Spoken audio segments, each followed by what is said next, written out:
The last question, and again, if people say something that makes you reevaluate position, feel free to shuffle around midpoint. But the last statement is, internet freedom, I'm sorry, no. I get the language very, very accurate. Access to the internet is a civil rights issue. Access to the internet is a civil rights issue. We appear to have consensus. Let's start somebody from the pro camp that we have not heard from yet in this activity. Heidi. I would like to go all the way on the south side to make my point. Okay. That access to the internet and data is a civil rights issue, because on the north side there aren't coverage issues. Holy smoke, check out the south and west side. You can have trouble getting online regardless of what kind of tool you're using and what kind of access you normally have. There are huge areas where you can't get online. All right, so a little digital redlining going on. Some folks down here at the other end maybe not convinced. Anybody want to speak to that position? We just can't fit. We just can't fit. We just can't. Nice. Okay, somebody else want to speak to this issue, and we won't stay on it too long.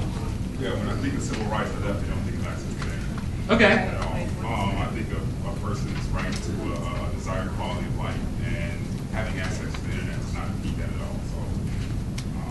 So, wait. Say the exact same thing, but a little bit. When I think of civil rights, I don't think of access to the internet. I think of an individual being able to live a desired quality of life. And she's already shaking her fingers.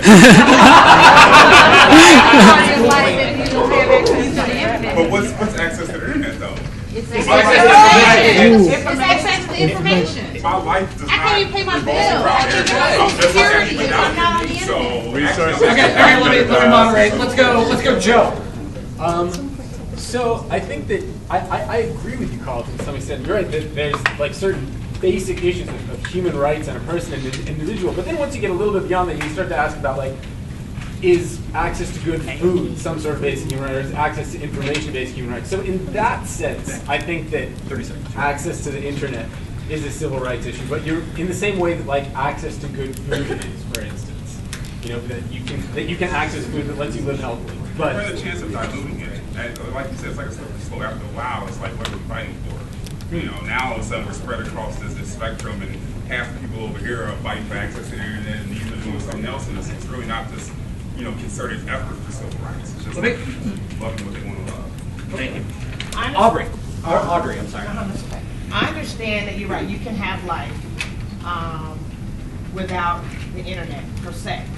But if you look at where society's going in terms of information, in terms of how it's moving with regard to the internet, applications, banking, you don't have to, but if you look at the quality of life versus those that have it and those that don't, there's definitely a difference when you don't have access to information data. And some quarters are pushing you to the internet where they, you know, if you don't have access to it, then you're shut out of certain circles. It's like rural electrification.